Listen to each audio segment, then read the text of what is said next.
Ciao ragazzi, ben arrivati Nero e qui il grande spettacolo non si ferma neanche mezzo secondo. Oggi verrà annunciata un'altra puntata speciale, non vi dico chi, anche se l'abbiamo già, ciao Giulia, buonasera, anche se l'abbiamo già annunciata, ma non vi dico nulla. Mi raccomando, tenetevi stretti a questa giostra perché ci saranno altre news a brevi con gruppi underground e gruppi grossi. Adesso lascio la parola a Margrave Anarca e poi a Admer e poi chiamiamo appunto il nostro ospite. Ragazzi, buonasera, tutti i seguaci del Calice Nero. Come potete sentire, purtroppo l'influenza ha beccato anche me la settimana scorsa, Alan, adesso io, ma oggi è una puntata speciale perché from USA abbiamo un grandissimo ospite, già ospite nella ZIN, ovviamente rispetto alle altre puntate, come potete immaginare, parlerò molto meno e ringraziamo sempre Adimir per la traduzione. Chiamiamo in diretta from USA, Chris from Exterminate Lodge. Hello, Chris. Welcome to Il Calice Nero. Thank you for Hello, being Chris. here. Hi. I'm happy to be here. Allora, it's ok. Allora, partiamo subito con la prima domanda nel presentarci appunto il progetto Extermination Lodge, soprattutto la copertina. Cosa vuole rappresentare e come riesce a rappresentarsi all'interno della musica e quanto è difficile anche fare tutto da solo, quindi creare una one man band. Prego, Okay, Adime. so the question is, let us know about your project Extermination Lodge and the debut demo, which came out on September 20th of 2020.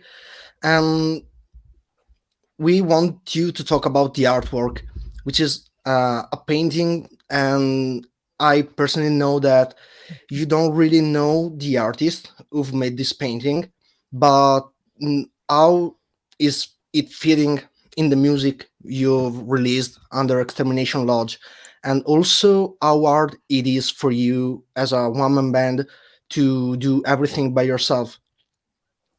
Well, it started kind of as a spur of the moment thing, because I write songs very spontaneously, and I had these collection of songs, and some of them were kind of similar to one another. So I thought, they're in sort of very bestial black metal kind of thing, but they kind of sounded a little different. So I thought, maybe just write a couple more.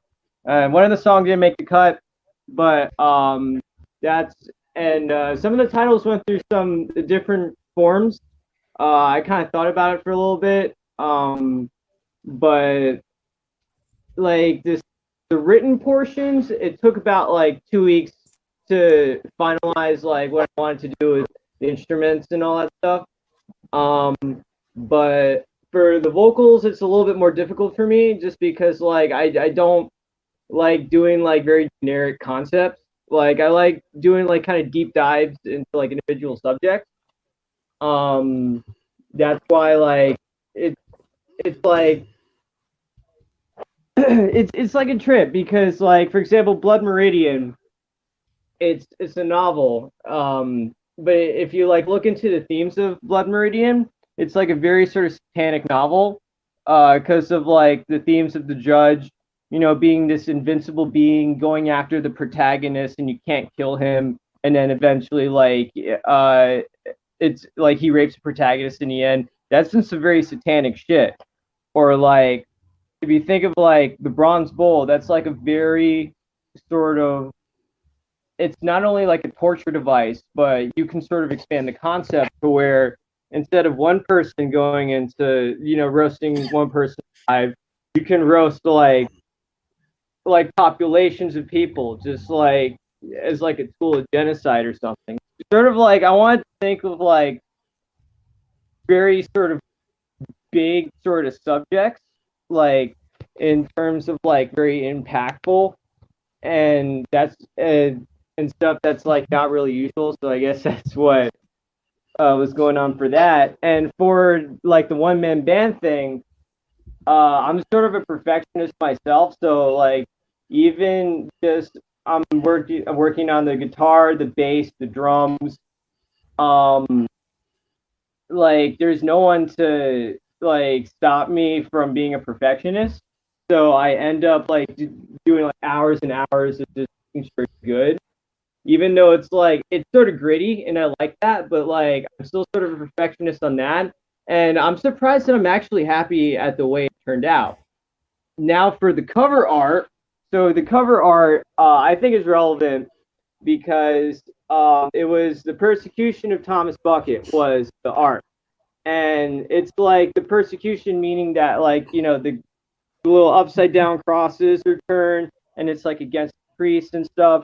So it's kind of still relevant because like if you extermination lodge being like this ancient sort of like Mason or Rosicrucian or like Eleusinian mysteries, whatever you want to do that, and like they're out to like hunt this like the Abrahamic or like Christian portion, like that's very relevant. And with the font, even though it's like a font that I took off the internet, it's still like it's a Kremlin font. It's very sort of intimidating. It's a little bit different than the usual Bathory font, but I found that you can still use it, and I still want to. It's still very relevant to the imagery that I want to convey. So can you please repeat the title of the painting? Say that one more time about the painting. What's the name of it? Because you told it, I think, but I didn't catch it. It's called The Persecution of Thomas Bucket. Ok, thank you.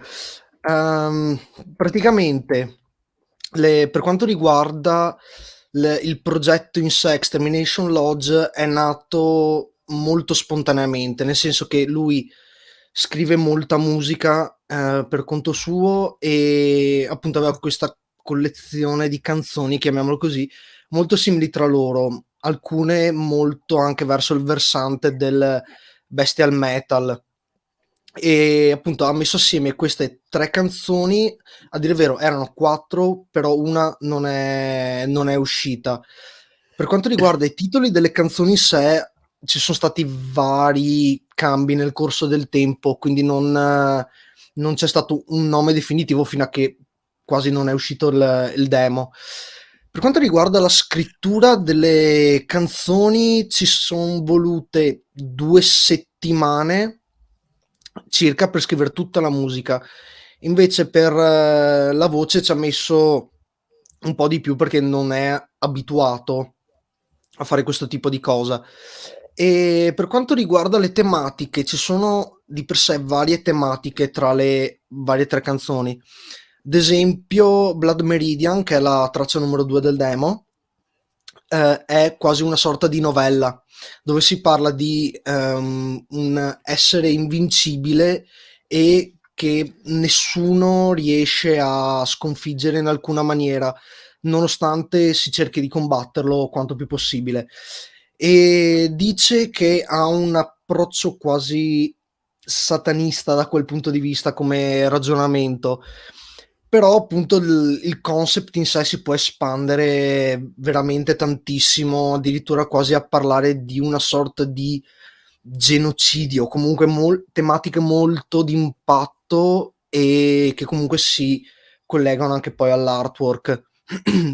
E per quanto riguarda invece la realizzazione, la registrazione vera e propria, lui non è un perfezionista, nel senso che alla fine ci mette il tempo che serve, però non va là a spendere ore e ore nei minimi particolari, eccetera. Però comunque è felice di quello che è il risultato. Poi la copertina in sé è appunto un dipinto dell'800 e praticamente è stato scelto perché l'album in sé parla di persecuzione, quindi di caccia anche verso i cristiani, e quindi quell'immagine di per sé è molto, molto rappresentativa. E comunque per lui è molto importante collegare l'artwork al concept proprio del demo. E per quanto riguarda ad esempio il font, è un Gremlin, e l'ha preso da internet e ha detto che per lui è molto intimidatorio come font, piuttosto che utilizzare i classici che vengono usati ad esempio sugli album dei Bathory e simili. Ok. Margrave Anarca, te la senti a fare una domanda? La faccio subito e gli dico, la faccio prima in italiano. So, I will ask you a question. I will say before the Italian version and then I will translate it. So, gli chiedo gli inizi e il perché da americano si è approcciato al black metal. So, you are from USA and you approached to a black metal project. We know that US have a great name in the genre, but of course its roots are European, Norway, Denmark, Sweden. What project you are being inspired and what are your influences and why playing black metal in this way? Well, I like very ridiculous things. That can be ridiculous, meaning like over the top, like very sort of like campy things. Like if you think of horror movies where it's like the characters like getting stabbed and like blood splurting everywhere, I like that kind of stuff. And sort of growing up, I sort of have like sort of religious backgrounds from like I was baptized Greek Orthodox, then I became atheist, then I became agnostic, then I became Satanist, Hermetic, sort of and like now like a weird mix of like Rosicrucian and like Hermetic and Satanist. So it's like it's like a weird sort of mix. So I just try to pick the best from everything. So that's why like my approach to war metal, like I like the blasphemy stuff, you know, because it's like very muscular. It's like, you know, you do cocaine, you know, lift, power lift and shit like that. But I like more of the proclamation type stuff, like the proclamation, because it's like a bit like a lot heavier. There's like very sort of like dark demonic undertones, like being under like a swamp. Like I like to sort of that, but like mixed with a lot of like thrash elements, because like especially like with death metal and war metal, I don't really see too many thrash elements. Even though like in war metal, there's like you have a lot of thrashy bands, like you know you have Wergo. Um, Blasphemy actually has a lot of thrash parts. Like you do hear them in like Revenge a bit, but like I sort of want to focus on like war metal, but with the like the intensity of all the others. So that's why like I like thrash beats a lot, or like there's like a lot of doom parts, but like a little bit of odd tempos because I like to change it up a bit. But that's also because I listen to like Demolition Hammer, Morbid Saint, like I used to listen to a lot of thrash, but like not so anymore. But Demolition Hammer is like mainly like the one influence I would say is like Extermination Lodge. A lot of death metal like Autopsy. Like if you listen to like In the Grip of Winter, sort of that with like the harmonics, sort of it took me to like it's sort of like Iron Maiden, but it's like kind of nasty, and then it's kind of like filthy. So if you notice that like the way I play the solos, like the way the harmonics, like there's like a little bit of filthiness to it. That's sort of inspired from Autopsy. But like the thing about like all that is that my tastes kind of jump around. Like I do have my favorites nowadays. Like I do like you know Crew Fragium, Wort Vomit, you know like your Proclamation, Demolition Hammer. But like I try to like expand to what's going on in like extreme metal, like but not get attached to things too much. So my taste like the sound will depend on my taste, and the people who I'm trying to recruit, like they will contribute to the taste of the band. Like the drummer I got, he's not a war metal drummer per se, but he's like a grindcore drummer. So he brings sort of a grindcore energy, and like when he performs, so like he brings that to the table and stuff like that. I don't know, it's a lot to digest. Take I mean, like that's it for influences. I mean, like top down. Okay, just a second that Vladimir will translate in Italian your answer. Allora, praticamente l'ispirazione che trae per il progetto è molto molto varia, perché ad esempio lui prende ad esempio, la sua infanzia, lui è cresciuto guardando ad esempio film splatter, quindi con sangue sparso, eccetera eccetera, e anche proprio per una sua cultura religiosa ha cambiato versante, passato da ateo ad agnostico, a ortodosso, a satanista, in tutto l'arco della sua vita fino ad ora.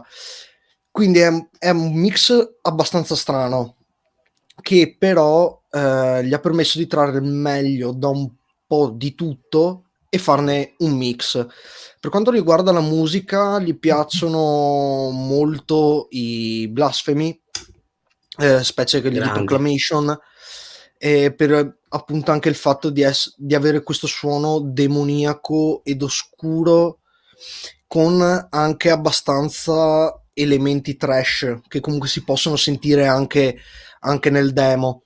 E lui fa notare che comunque nel war metal c'è molto trash, molte influenze da quel punto di vista, e dice che si nota parecchio nei blasfemi, però si può notare anche in gruppi come i Revenge, e questo perché c'è un'intensità nel tutto che appunto a lui piace. Poi c'è anche il fatto di unire tempi strani, e tra le varie influenze cita anche i Demolition Hammer, che sono forse l'influenza principale del progetto, assieme anche a Morbid Saint, gli Autopsy principalmente per quanto riguarda la questione degli assoli, quindi il fatto che ci siano armoniche strane, che suonino sporchi volutamente, e comunque le influenze del progetto in sé dipendono molto anche da quello che sta ascoltando in quel momento, perché appunto può passare dai Demolition Hammer agli Autopsy, così, quindi molto viene influenzato da quello. Poi dipende anche dalla gente che ha deciso di portare con sé nel progetto, perché appunto dicevamo prima è nato come progetto solista, ma adesso c'è anche un batterista, e ha detto che già questa cosa per lui ha portato dei vantaggi, perché questo batterista di per sé non è un batterista war, ma è un batterista che esce dal panorama grind, quindi comunque c'è una certa intensità in quello che fa, specie proprio nel suonarle anche dal vivo le canzoni, che a lui piaceva, e quindi trarrà sicuramente benefici da questa cosa.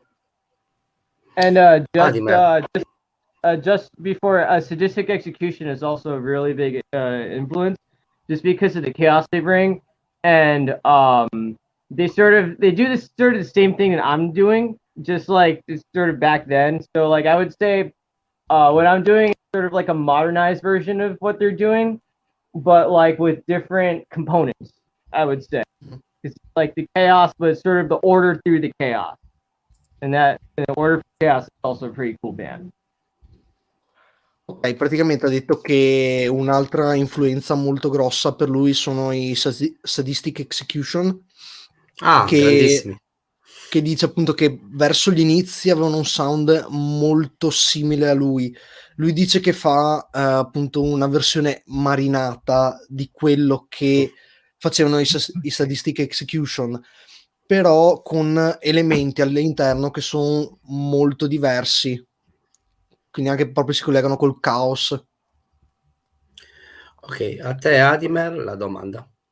Vai. Ok, allora la mia domanda vuole essere più da un punto di vista tecnico, nel senso di come sono andate le registrazioni, eccetera, che difficoltà ha trovato facendole, e che esperienza ha avuto facendo questo lavoro da zero.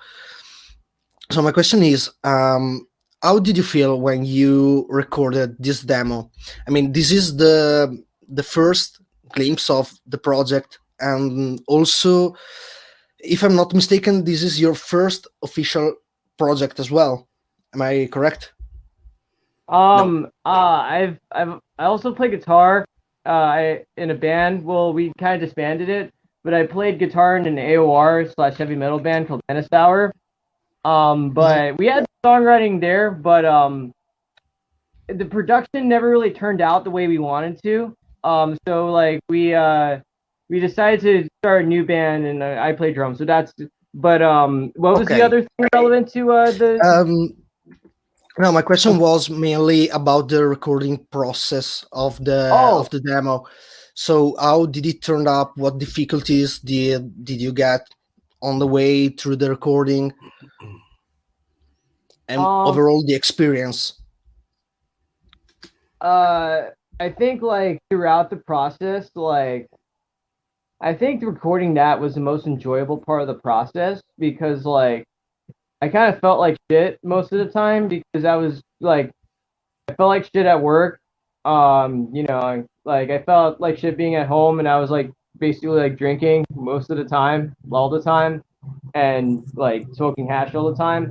So it was like, it was kind of hazy, but what I remember is that like because I had the music, all the music was basically there. But the trouble was like, you know, the latency, or trying to get all the guitar tones like set, like, because to be honest, I kind of knew what I wanted to do, like double track or the guitars, you know, single track the bass, and then like double the bass, and then like go back to the guitars, and then like maybe double one guitar and edit it a different way, and and like it's kind of like sort of the experimentation process there.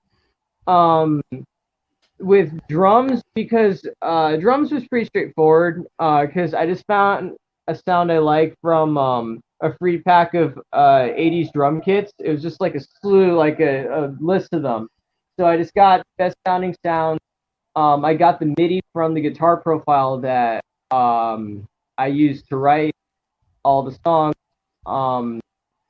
And then I edited like the sounds. Like for example, I'd gate the snare a bit more, or I'd like pan like the drums a certain way, and I sort of edited to where like it's a demo, and it's like it is gonna sound like shit, but at least I wanted it to sound like good shit, you know. I wanted it to sound somewhat and do the best I can.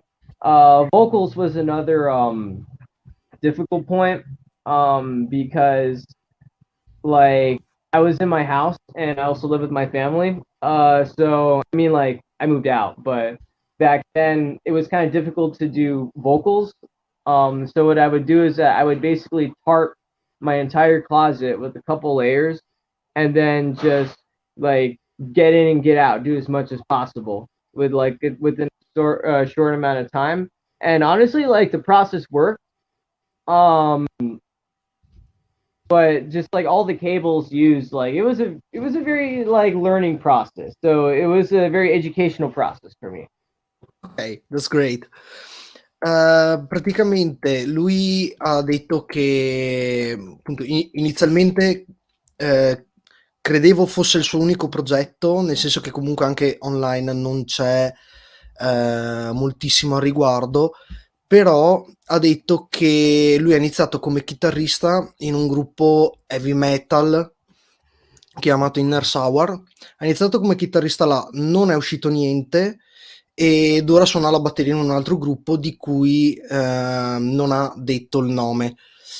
Per quanto riguarda le registrazioni in sé, ha detto che è stata la parte più divertente del tutto, perché comunque in quel periodo era abbastanza tosta per lui, diceva che era molto spesso a casa, ad esempio, a bere, e ha detto che per lui la musica era là, era pronta, però nella registrazione effettiva ha avuto un po' di problemi, ad esempio per quanto riguarda la latenza, quindi praticamente quando registra viene registrato in ritardo rispetto a quando effettivamente lui l'ha suonata, e anche proprio con i suoni in generale, perché ad esempio ha detto che si è trattato di un progetto dove ha sperimentato molto, ad esempio con le chitarre, col basso, ha tirato fuori il fatto che magari registrava una chitarra, poi la editava in maniera che poi potesse suonare diversa, riregistrarla ancora,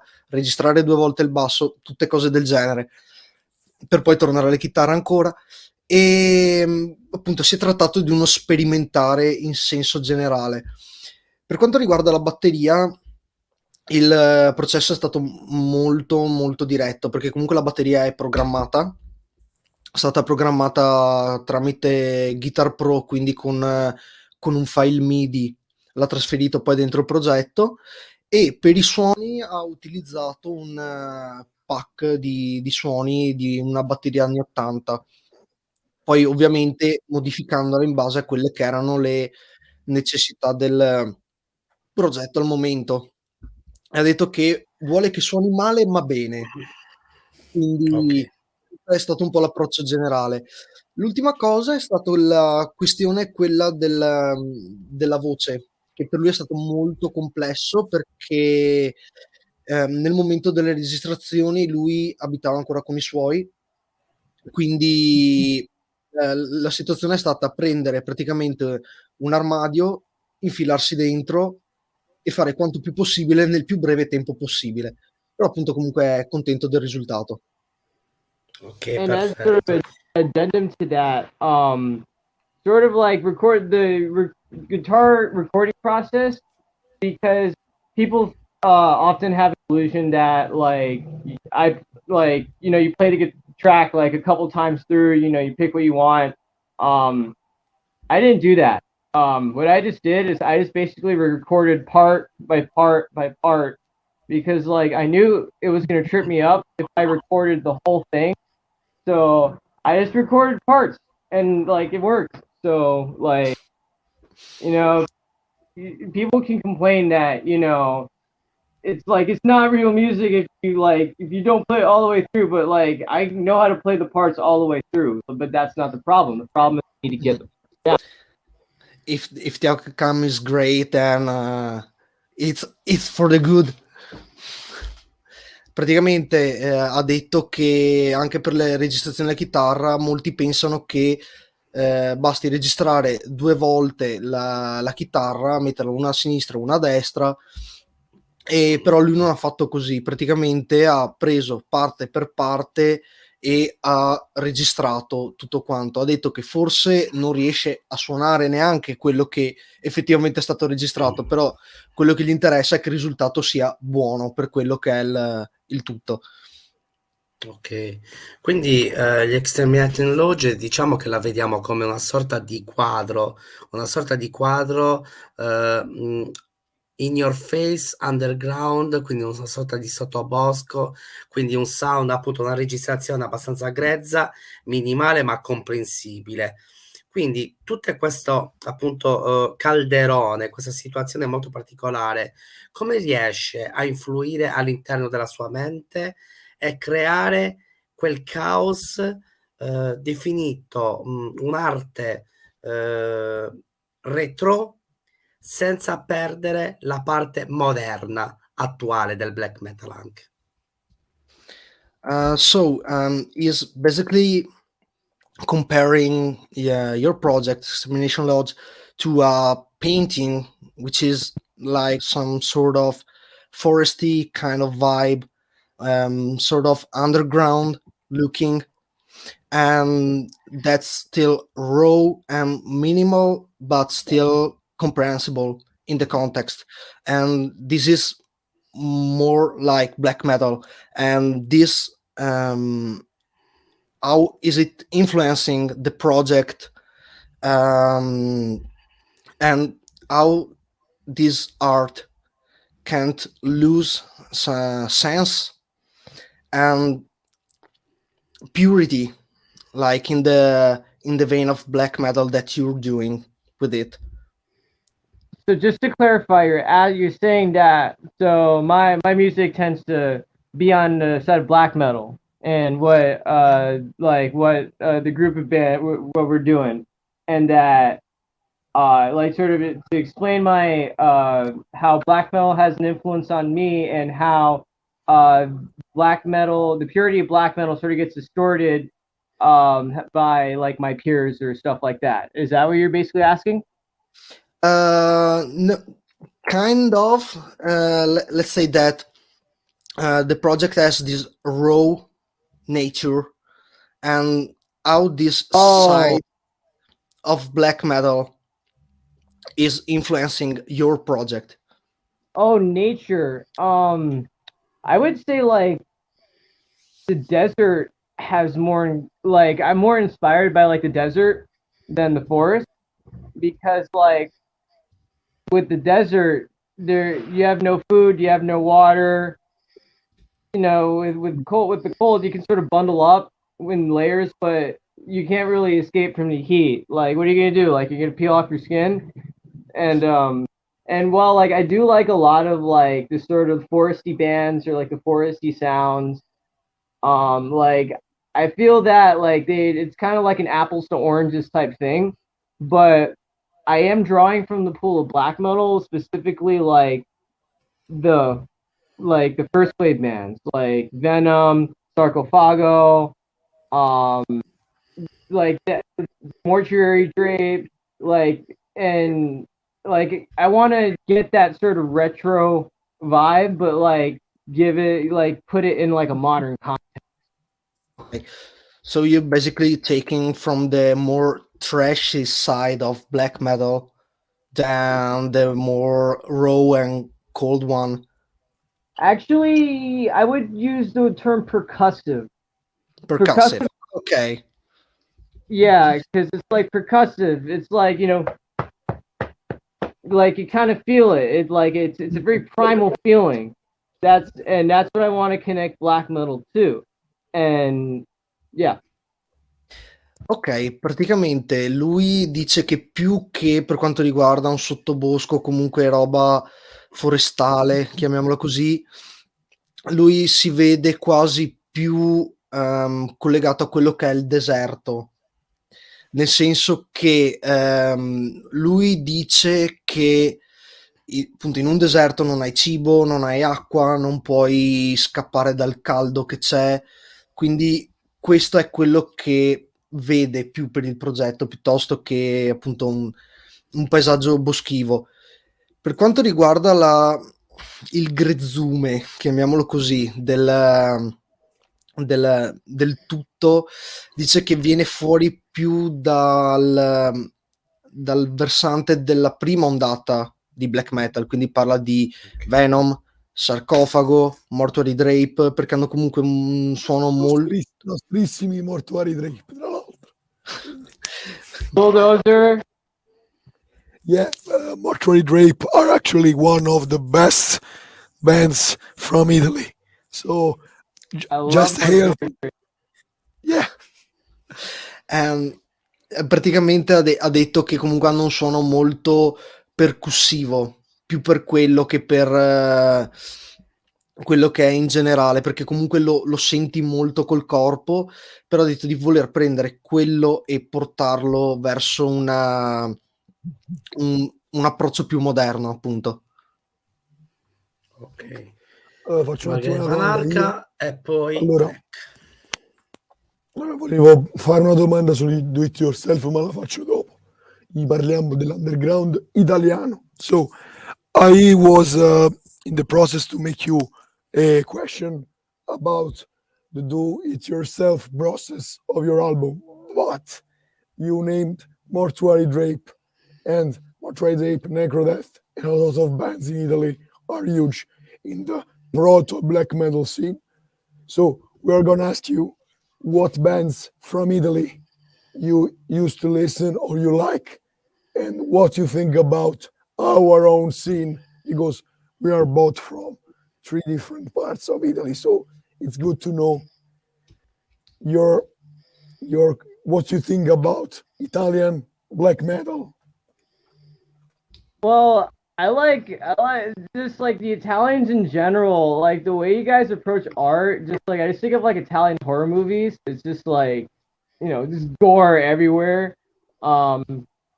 but I mean, it's kind of like an embarrassing. But in high school, I used to listen to a lot of power metal.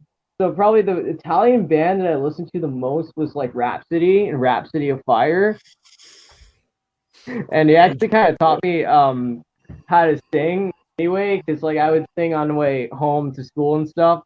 But uh, as I got into like the Celtic Frost sort of like first wave stuff, what stuck out to me was Mortuary Drape, but also like Bulldozer, because Bulldozer was like they were speed metal, right? So it's like black metal using speed metal, but like they were kind of they had like this party attitude, and they were kind of fun, but at the same time it was like kind of like going, you know, like 150 kilometers down like the autobahn or something, like while drunk.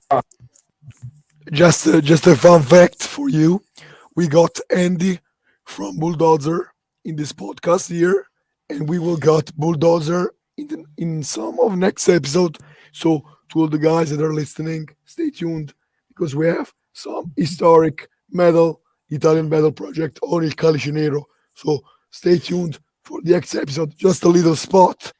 Oh, ragazzi, mi raccomando, scusate la voce, però avremo altri progetti storici del panorama italiano, quindi mi raccomando, mettete mi piace e iscrivetevi a sto cazzo di canale che mi raccomando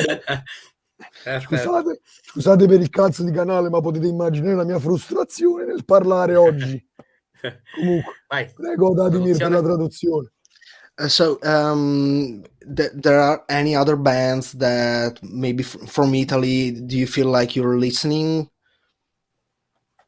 I like Nighthawks from Italy. See what else? Because it's like I kind of band hop, so I'm 100. Oh, Sackage is Sackage from Italy? Sorry, Sackage. Are they from Italy? I didn't get the name. Sorry. Sackage. SACCAGE. Because like I remember there was a time where like I used to listen to a lot of Italian crust and D-beat bands. I just can't remember the names. I think they're from Canada, if I'm not mistaken.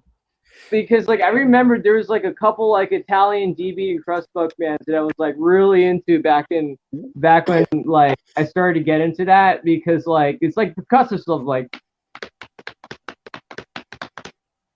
But I think like in Italy we got a really good like Italian black metal, grindcore and crust scene. In Italy we get a very cool grind and crust scene, such as Cripple Bastard, for example, or Negazione, for example. D-beat, crust and grind. We got Raw Power, for example, from Italy. So basically, you are influenced also by that kind of D-beat grind / crust scene. Right, I am correct. I mean, like I can't really. My hearing isn't too good, too. So you have to, because I work in a warehouse. So like the whirring of the machines like gives me tinnitus, so I kind of have to work with that. So just like, can you tell me the band one more time?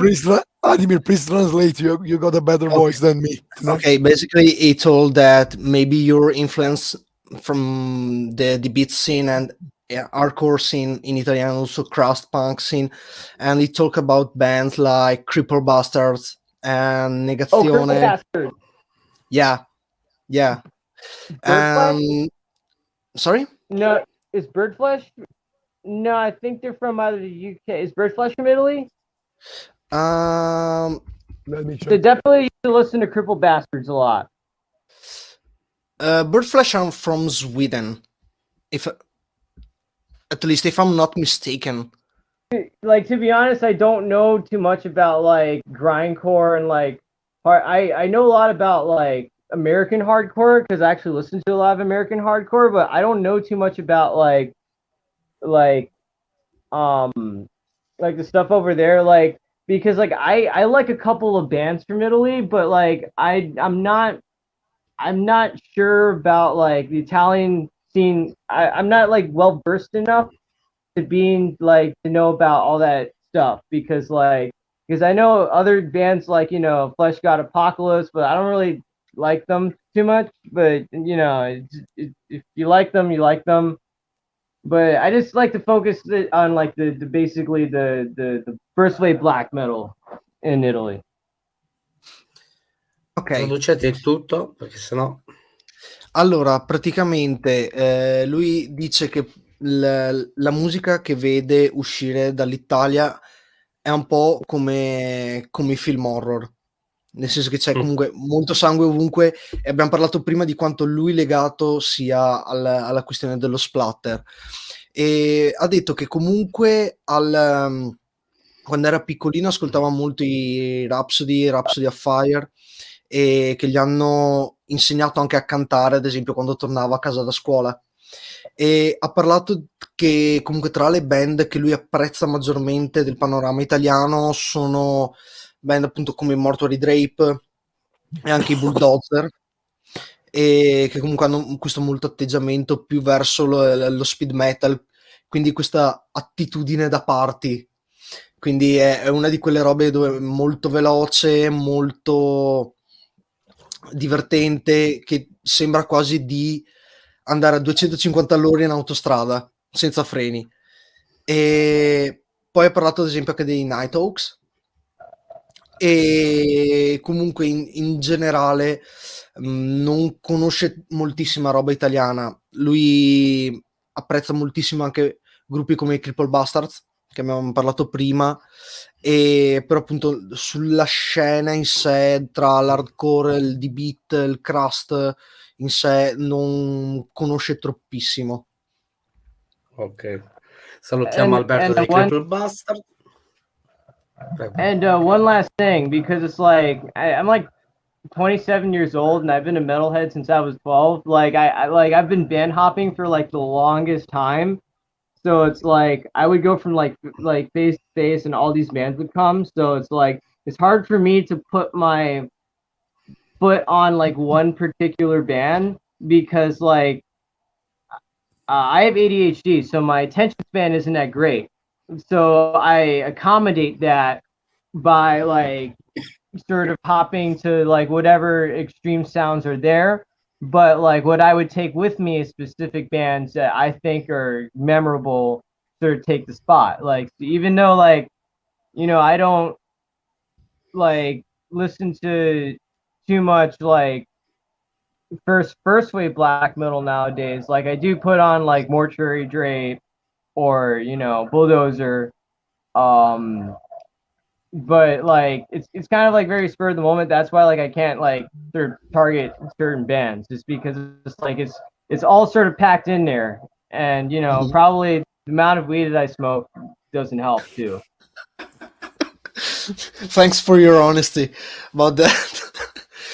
Praticamente ha detto che comunque durante gli anni ha fatto molto band hopping, cioè passare da una band all'altra, e quindi appunto ha fatto questa cosa per molto tempo, ed è per lui dire dei nomi di band che possono effettivamente piacergli, più che altro perché lui soffre di anche deficit dell'attenzione iperattiva, quindi appunto non ha uno span di attenzione che è molto lungo, e però appunto le band che ha nominato, quindi ad esempio appunto dicevamo Mortuary Drape e Bulldozer, è perché hanno avuto uno spazio nella sua vita che è molto importante, però appunto questa cosa dei nomi va molto anche in base al momento.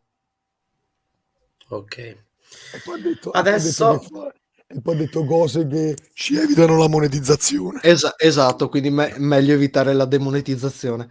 Esatto. ok Che ragazzi, ancora non abbiamo, però iscrivetevi ok al canale. ragazzi, adesso partiamo con la track Extermination Lodge. Ascoltatevi questa track, questo appunto one man band è molto molto interessante. Buon ascolto, a dopo. So now we'll play your track and we will get back and make other question. So let's do it. Okay.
Perfetto. Ecco qua una track molto, molto, molto interessante che riesce a mischiare sia black ma anche death, un qualcosa di death.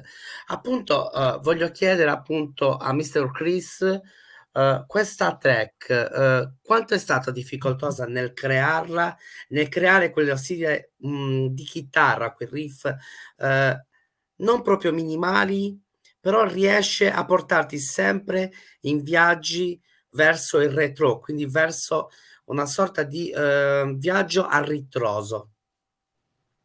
Okay, so we would love to know how hard it was to create this track, which has very distinctive black and death elements in it, and how this track can make you travel backwards in time, music wise, from a death metal perspective.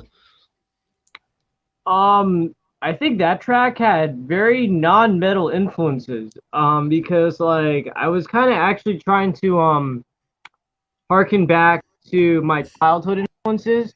Because I remember like back then I would watch these very violent Looney Tunes cartoons, and then oftentimes they would have like very like frightening music behind them. So like I would try to use that, and somehow like if you actually listen to the chorus, uh, I found out later because someone told me that I took it from Phantom of the Opera.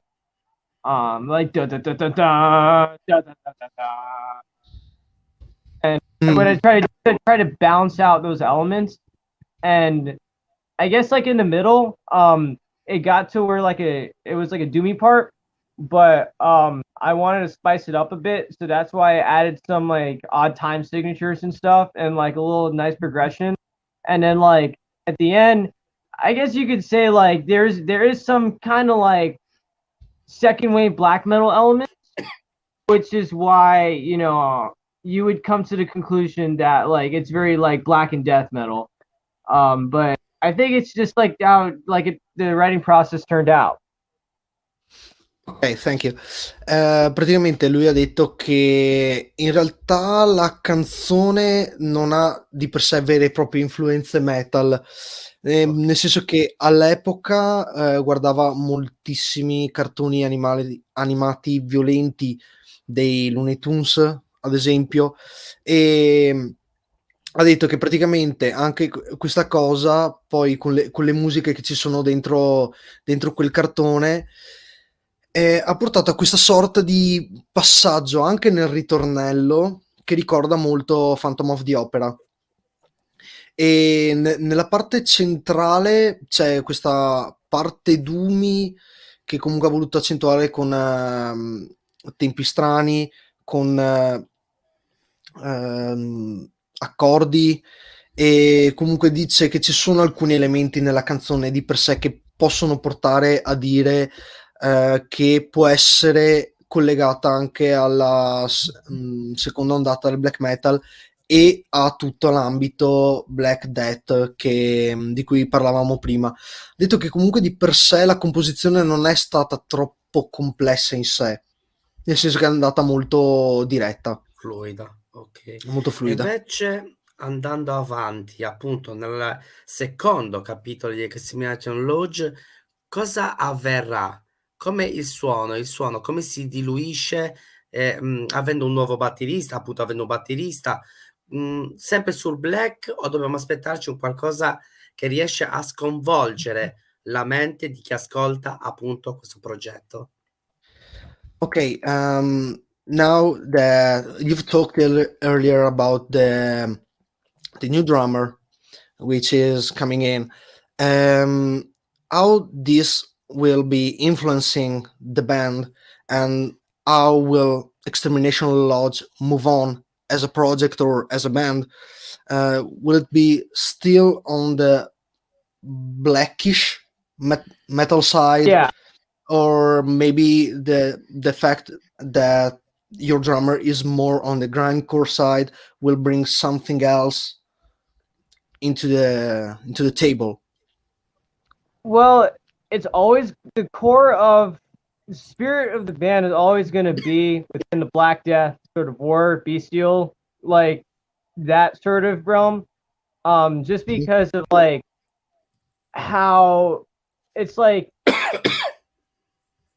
of how like the visuals are, about how like my process to writing the music is. It sort of never changes. Like the way I write music to it is very primitive, so it kind of fits it anyway. But bringing new members in, because I also have a bass player coming in. Okay.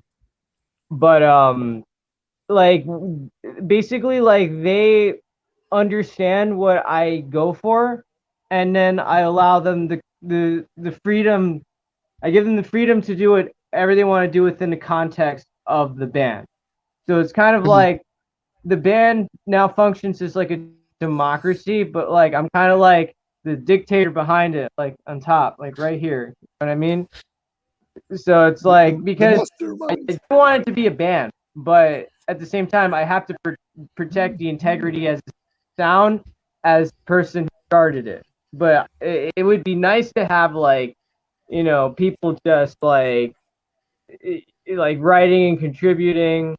And like, I'm not saying that these guys don't bring something to the table, because, you know, they do.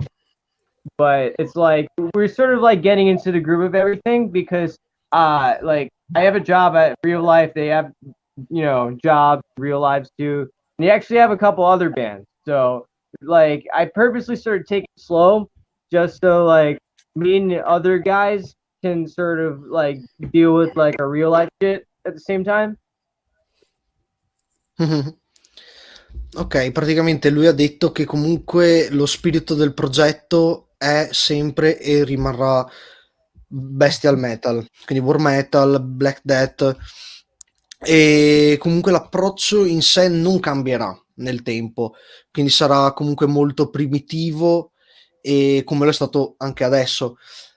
Oltre al nuovo batterista hanno anche un nuovo bassista, e ha detto che comunque entrambi capiscono cosa lui vuole dal progetto, e comunque sono, diciamo, liberi di portare cose nuove che stiano bene nel contesto. Dice che comunque è una democrazia, ma che comunque lui ne è il dittatore, perché comunque deve proteggere l'integrità del progetto, ma appunto, nonostante comunque ognuno abbia la propria vita, loro si stanno abituando anche poi per fare fronte al fatto che abbiano altre band da seguire, famiglie, insomma, una vita privata. Ok, che dite? Facciamo la solita domanda e chiudiamo l'intervista, ragazzi. Nella solita domanda, Alan, chiedigli anche della arte degenerata, di come ti è venuto a conoscenza della tua zin. No, l'ho contattato io. Ah, ok. Per quello, l'ho Ok, contattato io. quindi diciamo che è un progetto che tu hai scrutato nei meandri dell'underground, quindi anche questo è il bello, no? C'è un progetto. Infatti, sì, perché infatti con arte, poi traduci tutto, Adimer, ok? Infatti con arte generata Fagzine ho contattato appunto Extermination Lodge, sono rimasto meravigliato e mi è piaciuto come progetto, come demo, e l'ho trovato veramente molto interessante. Ultima domanda, andiamo a fare sempre la fatidica domanda in chiusura. Domanda gastronomica del cattivo Maestro. Qual è la bevanda perfetta per assaporare in maniera lussuriosa, sensuale, maligna gli Extermination Lodge, la musica, quel sapore che ti aggrada, amaro e dolciastro? Okay, so they were talking earlier about the Arte Degenerata Fanzine, and Il Cattivo Maestro said that he knew you because of the demo you released, and he was really surprised by it. So he wanted you to come and join for today, and also on the scene as well. I appreciate it. Thank you. Now we're talking about food and drinks specifically. Is there any now we're talking about drinks, because the question is there a perfect beverage that you think it's more fitting to listen and enjoy this bitter thing that is your project? What kind of drink goes with my project? Well, to enjoy, well, it depends. It's like, do you want to enjoy music to listen to it, or do you want to drink music? Do you want to have a drink that tastes like my music? Does that drink kind of two both. different things? Both, actually. Because if you want, like, honestly, if you want like the true Extermination Lodge like experience, what you do is you go to your like nearest liquor store and get like the fucking cheapest, like biggest vodka, and then like you fucking chug like half of it. But if you want to like enjoy it, I would suggest like something hard like whiskey, or like, you know, your local hard spirit like tequila, ouzo, you know, graki, like whatever floats your boat. Just like make sure it's, you know, strong, because everyone's got different tastes. But it's the only thing about Extermination Lodge that should be in the liquor is that if it, you know, it curb stomps you, and you know, you probably would want to take a nap for the next 3 minutes, because it's like it's too overwhelming. Sorry, for the next 3 days, you know. Allora, praticamente ha detto che per ascoltare Extermination Lodge dipende, nel senso che si può o bere, come, fatemi passare il termine, disgraziati ascoltando Extermination Lodge, o se vuoi godertelo. Ha detto che per quanto riguarda il bere come disgraziati, detto vai al negozio più vicino di liquori, prendi la cosa più economica, più grande che hai e bevitene mezza. Così sei a posto. Se invece vuoi goderti Extermination Lodge per quello che è, detto di prendere qualcosa tipo whisky, tequila, basta che comunque sia un liquore abbastanza forte, e perché comunque c'è bisogno di un qualcosa che sia capace di stenderti per 3 giorni filati e per poi riprenderti.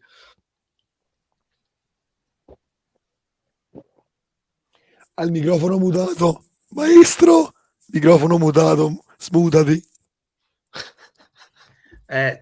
Scusate, ragazzi, excuse me, Chris. Thank you very much, Chris. Thank you. No problem. We're working on our next EP. It's about ancient history. The single is going to be Pleistocene genocide ritual, and it's going to come out when it comes out, you know. I'm working hard to get that done. Let us know when you're gonna release it, because we want you again on Il Calice Nero speaking about your next stuff. Well, And, I'll just send you the unreleased copy once we got a rough mix of it. yeah, but very much appreciated. Thank you, and let's get in touch for the future, you know, because we Absolutely. with every project we host here at Il Calice Nero, we want to instaurate a kind of relationship. So basically, you keep updated us, and we will always give you space for the Italian black metal and death metalers here to let know about your project. That this interview, anyway, will stay on YouTube and Twitch, and also on Facebook, so you can share it also afterwards, the live stream. And basically, sorry for my voice, but thank you for your time and your Thank you for your time. I appreciate it. Your answers were really cool. A lot of depth inside your project, and I hope that more and more people will discover your project and enjoy it, because it's really worth it. Listen, and it's not something that we'll say to everyone. We always host artists, because we also have project and bands too that we love. So thank you again for being here, and basically let's get in touch for the future. Now I will pass the word to Adimir and Il Cattivo Maestro to conclude, because I'm really dying right now. My voice is really dying. So thank you again, and parola a voi amici. Ne approfitto traducendo l'ultimo pezzo della la risposta sua. Praticamente ha detto che stanno lavorando a un EP che tratta di storia antica come tematiche e che uscirà quando uscirà. Comunque ha detto che ce ne manderà una copia in anteprima non appena ci sarà un mix abbastanza grezzo, e Anarca ha detto che praticamente c'è sempre spazio per band come suo progetto, perché comunque appunto lo si vuole riavere al Calice Nero, e appunto anche per permettere a tutti quanti i fan del death metal, del black metal, di poterlo conoscere. E poi mi raccomando, in descrizione c'è la mail, se avete anche voi un progetto e volete essere parte del palinsesto ci mandate una mail e noi vi programmiamo. So for the other bands out there, we have a mail in description. You can contact us and basically be part of il Calice Nero podcast and Arte Degenerata Zine. So we are welcoming all the project from Top Name. We got Cannibal Corpse, 3049. Now we will got in the future Bulldozer, Venom, and other bands. So please stay tuned on Il Calice Nero. But we are always open to underground bands like Exterminate Lodge, because we believe in the underground support, because we all rise up together. We all of us have bands and projects, so we know the struggle of the promotion nowadays. A lot of CDs are being releasing day by day, so stay tuned on Il Calice Nero. And thank you, Chris. Thank you, Cattivo Maestro and Adimir for support my dead voice right now. As Federico said, my voice is blacknet right now. It's like, it's so black metal. It's like this. It's like the Socrates scenario where it's like the man, like the two men like shackled in the cave. Yeah. It's like, hey, we can get out of here. Fuck. But I only catch a fucking cold right by destroy my throat. So basically, we made it. Also with a fucked up throat, we made it. Ragazzi, mi raccomando, il 13 puntuali ci sarà il primo speciale del Il Calice Nero, verso una band che spacca il culo, Amtria, mi raccomando, dalle 20 alle 22. Il grande spettacolo non si ferma mai. Thank you, Chris. Hello. Thank Bye. you. Thank you.